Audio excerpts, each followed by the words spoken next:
Be advised that the views and opinions of the hosts and guests do not reflect those of the station.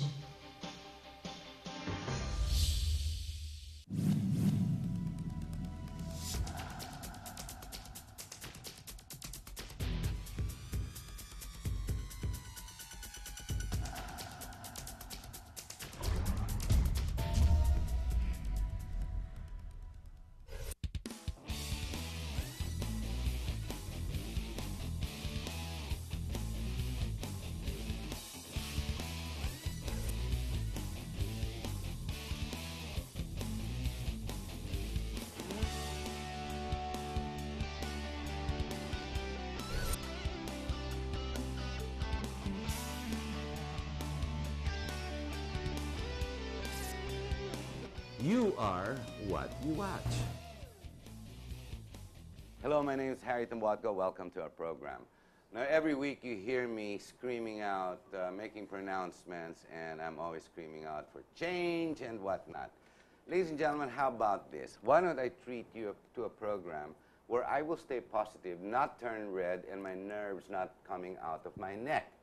Instead, I will promote something positive because there's something that we do require.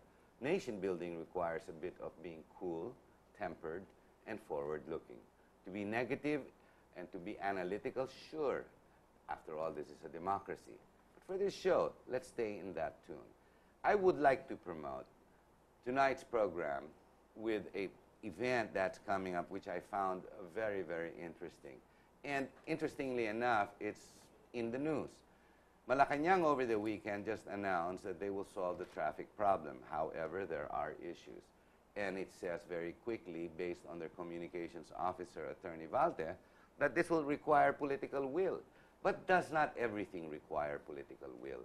Alam niyo po, hindi naman pwedeng parating presidente hahabulin natin na hanggang traffic, siya pa. Alam niyo po, ang bayan po natin, in any democracy, in any bureaucracy, it requires different departments to handle different issues and different things.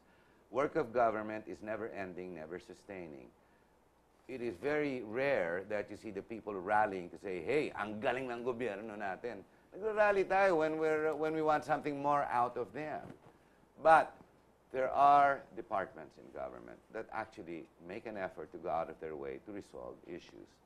In this particular show, we will be talking about the LTFRB. Now, alam niyo yun, babasa niyo sa lahat ng mga bus, mga jeepney, nakikita ng mga numero na yan. Tapos, ang tawag doon, case number, may mga numero. Alam niyo po, just in case you didn't realize, transportation, public transportation and utility in this country has always been, since the start of the Republic, a public-private partnership.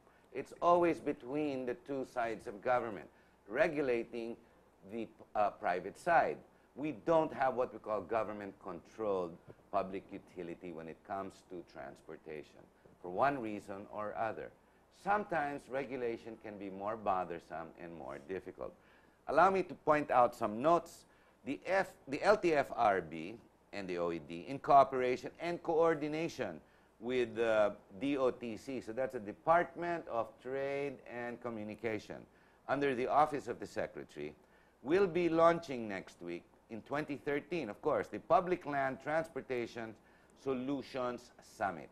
So, interestingly enough, a lot of issues will be discussed together with the private and the public side that will handle all these issues. And one of them is that breaking news over the week, and all of us naiinis, yung traffic dito, traffic dyan. What's the traffic report? Siyempre, traffic, heavy.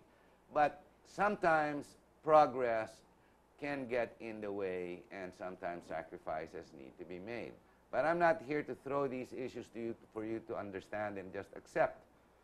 The issue of the LTFRB as it's coming up is moving towards a more responsive and responsible transport sector. How we're going to go about this, I will have our guest explain. Let me introduce to you our guest and very quickly what the person and who the person is all about. His name is Attorney Roberto P. Cabrerra. He's the Executive Director of the LTFRB. Started his Executive Directorship in March in 2013. So bago lang pala ito si Attorney. He's San Beda College, lawyer since '97. He's a member of the IBP, a board, and his career has brought him everywhere. But we'll go straight to the points. Activities that we will be discussing. Ang dami nito po, ano? Oplan, balik eskwela. Siyempre, yung pinag-usapan natin about a month and a half ago, pagbalik na eskwelahan, di ba? Oplan, tag-ulan. Ngayon na po yan. Oplan, respeto. Revision of LRB Citizens Charter. Ang dami nating issue, but you know what? Let's go straight to it. Let me introduce to you Attorney Roberto Cabrerra. Maraming salamat po, Attorney, na narito ka. Magandang araw po. And your patience to sit with me, to be with me here in the studio in this whole thing. Yes. Anong event natin? Ang laki ng event nyo. You have this Public Land Transportation Solutions Summit. Ano ito? Combination of both sides, public and private, of course. Yes. Inimbitahan ho namin lahat ho ng operators of the public transport. Plus, of course, because like right after I started the office, ang dami pong tanong eh. People have been lining up, you know, to a point we have to control everyone. They want to know the new policy. They want to know what's happening. What is the directive of the DOTC? So in order probably to answer that, and not everything, I suppose, no, for that day, we decided to come up with a summit. Tama yan, education, information, Yes. dissemination. Yes. Para all sides. Yes, and para ho marinig din namin yung gusto nila mangyari. There are some kasi ho... Ang galing. So may consultation din to. Hindi Yes. yung kayo lang bibigyan ng direktiba. Opo. Good, Ganun po good. yung mangyayari. Like kasi ho, like now, the DOTC Undersecretary Abaya is aiming towards, for instance, the use of alternative fuel. So, Interesting, ba? yes, but doon po sa mga operators kasi ng jeepneys, for instance, once they hear it, once you want to deviate from what they use as diesel, Ayaw. ayaw na ho yun. So it takes time for me to explain to them. Instead of calling them into conferences and meetings in and out. Hindi ka ba nahihirapan pagdating dyan sa mga private, sa mga jeepney, no? I mean, ang titigas ng ulo eh. I mean, you know, they're king of the road. They park anywhere, everywhere. They don't really maintain it difficulty. I think our viewers don't realize the headaches you as a regulator, kung saan kinako po, ano, your seat.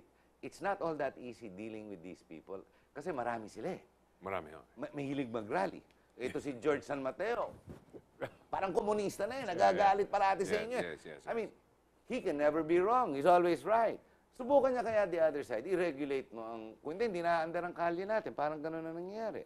Sir, for instance, no, wala naman ho tayong mapipinpoint that the jeepneys were manufactured on a certain year. If ever That's you... so right. If you can... It's a mutation of Yes. sorts. Parang kuliglig. Yeah, if you can, my question is, what would be the basis of your manufacturing? Is it the chassis? Is it the engine? We all know that it's coming from an Isuzu or something That's like right. that. Over How the about the years. body?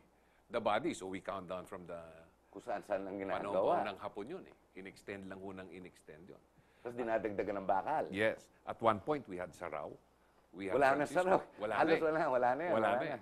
So now, when you start talking, or when they start asking about, we hear about your plans of regulating.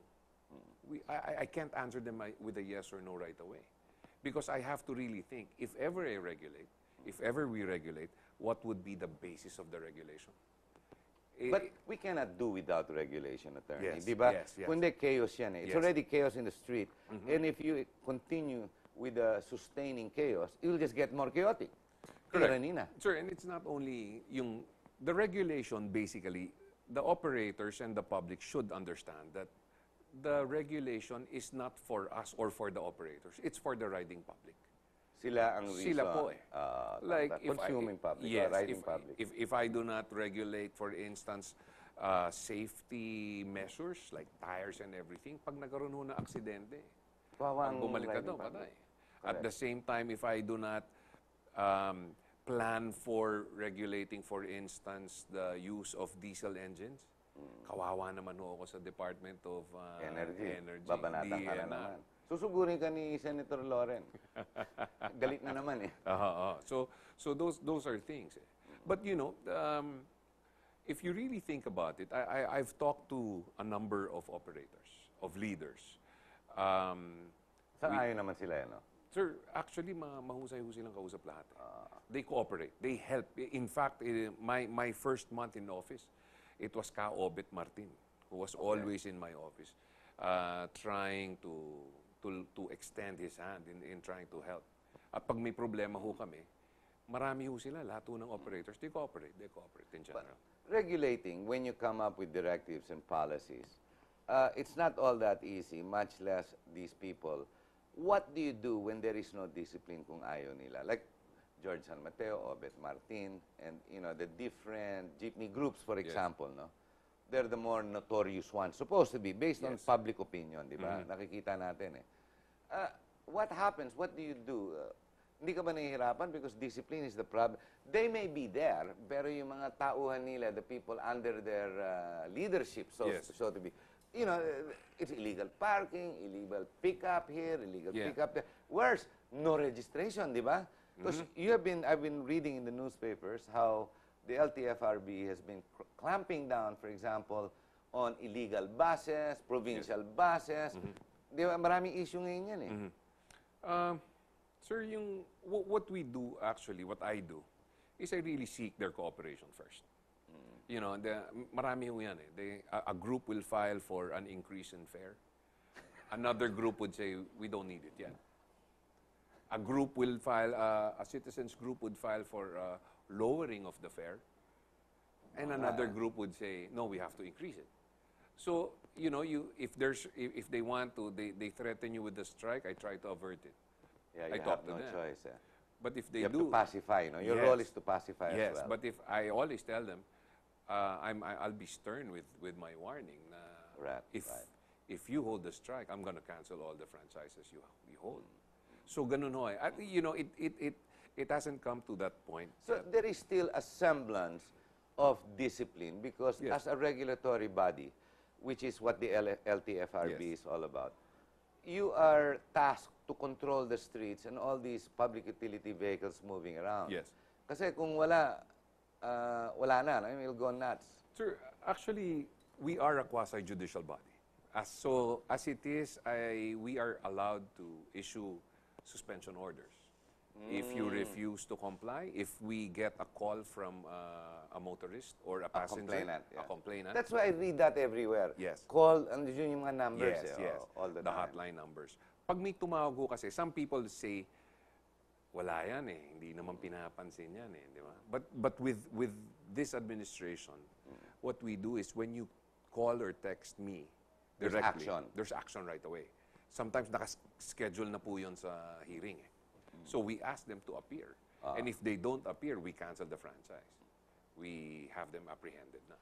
Why did Malacanang over the weekend, I know it's a little bit far off, why did they say that they have not forgotten about, hindi naman nila sinabi, I'm going to solve it, hindi naman sinabi nila na, I'm not going to solve it. Pero parang takeaway, we will try and solve it. We haven't forgotten about it, is what they said. Valte said that, or at least that's the headline carried by Inquirer. But it will require political will, and our problem is not really local. It's not really the national, which is true. It's the local side, local government. Is this true? Ang nagiging problema minsan yung mga local governments. Parang they're not cooperating or kahirapan. Yes, that's true, partly. So partly also. Katulad doon ito, we have an existing memorandum na, let's say, a jeep plies the route of Marikina. Okay. Marikina, pabalik Quezon City, gano'n. So, as far as LTFRB... Yung pasada niya, doon lang pasada, dapat. doon lang ho yun. Diba? Dapat. So, as far as LTFRB is concerned, okay yun. Alright. We granted the franchise or the CPC for that. No? But pagdating ng pulis ng Marikina, hinuhuli yun. Out of line daw. So, pag tinubos nila ngayon yung lisensya, that's 2.5. Masakit yun. Masakit yun. Masakit yun. How much is he earning? Naghahanap buhay lang yan eh. Naghahanap buhay lang siya. So, minsan, okay sa amin eh. So, I issue a certification that we allowed that, pero minsan hindi ino-honor ng local government. So, local government can also be a hindrance. It could be. So, MMDA should be a very good pacifist or a good partner for LTFRB. Yes. Sir, in fact, MMDA has been cooperating really, Kasi really 17 cities yan, hawak nila. Yeah. So, at least, if you're working in close cooperation with them, at least at least yung education side or Yeah, for policy and whatnot, nakakatulong. No, and even before I assumed office, I had a meeting already with Chairman Tolentino. And we were talking about how to help each other. And that's what we're trying to do now. Yung mga, we want one day magamit namin yung apps nila eh. Maraming apps yan eh. Marami na nga eh. Yeah, marami silang idea and they're passing it on to us. No, okay. Nag-high-tech na rin sila. Yes. Well, they're trying their best, but the problem is the patience of the people are running out because, of course, you have now the ongoing road repair of DPWH. They come in different, what do they call it, clusters or blocking yan, di ba? Hindi, sir, kasi because one of the directives of the President is to declog EDSA. Ang hirap, attorney. Alam mo, parang sinabi mo, huwag mo papuntahin yung typhoon sa Pilipinas. Yeah, no. Totoo lang. I don't know how you're yan. gonna do that. First, as far as LTFRB is concerned, we're doing now yung anti-colorum drive. That's one. The next thing... Marami na kayo natanggal na colorum talaga. Meron na. Effective. Meron. Yes, Effective. yes. Now, another project of DOTC is the ITS system. It's the Integrated Transport System, wherein Interesting. the provincial buses will no longer be allowed to enter EDSA. It will now have parang one is situated near Trinoma or the north side, yung North Expressway. One will be near Pasay, the end south to side. end. Yes. So there would be no reason for the provincial buses to ply EDSA. Because, sir, if you look at it, Cubao, or let's say Even Baclaran eh. Baclaran or Pasay. Or Pasay. Marami huron bumabiyahe north eh. Papuntang Baguio. Doon magpipick up, dadampa ng EDSA. Dadaba na EDSA. So now, you stick with you're going north, stay north. Para open mo yung EDSA. So that's another one. So it requires actually a lot of study before you can even implement. Yes. The ITS system has been under study by the DOTC for a while already. But LTFRB, you're not really in charge. You're not tasked to do the traffic, right? You are there to regulate who is allowed, who is not allowed, Yes, and sir. then based on specific policies. Yes. Correct? Yes. You're not under the gun. I mean, pag sinabi mo traffic, hindi LTFRB eh. It's MMDA yun, di ba? MMDA, it's LTO, LTO, right. Oo. And local government to a certain extent. Yes. Because kanya-kanyang mga, ano yan eh, Yes. batas, di ba? Local na batas. That's right. Now, in your case, you have a lot of, you are the ones who authorize and also pull out those who are not authorized, they're not regulated, to be on the street. Alam mo, what is a quick history to that, attorney? May sagot ba dyan? Bakit hindi tayo nag-invest sa public transport? Yung lumang panahon pa, no? Never been, ano? Sir, we can't afford it eh. Yun lang ang rason, no? That's one. No? Now we're moving or we're working under the Public Service Act, which was passed 1936. Okay, wow. So there is no law actually. So now we are now facing problems with the trailer trucks, yung trucks for hire, yung from customs. Yes. Mga lorries, malalaking lorry. Yun, that's yung mga registration. No? But if you look at the law was based on the horse Carriage. because that was way back 1936. My gosh, what are our legislators doing? They should revisit this. There is really a need to amend that. There is really a need. Okay. And Attorney, we're at the bottom of the hour. Alam mo, parang nag-umpisa pa lang tayo. We're already 22 minutes. I told you, it goes really fast. Ang dami kasing issues. Ladies and gentlemen, we're going to have to take a break. As you can well see, it's being well explained that the issues, be it for history, practice, and what it is today, needs a bigger understanding for us to understand why we're going through what we are going through. Now, if it is really money, di ba, isipin mo, dami naman pera Pilipinas eh. Or how can other countries do it? I don't know. I'm not sure we should be trying to solve that problem. But if it's one thing we will do, we will try to help you understand the reason why LTFRB is formed, so you can help appreciate exactly the concept, meaning, implementation of what we call regulation, and why. Stay with us. We'll be right back.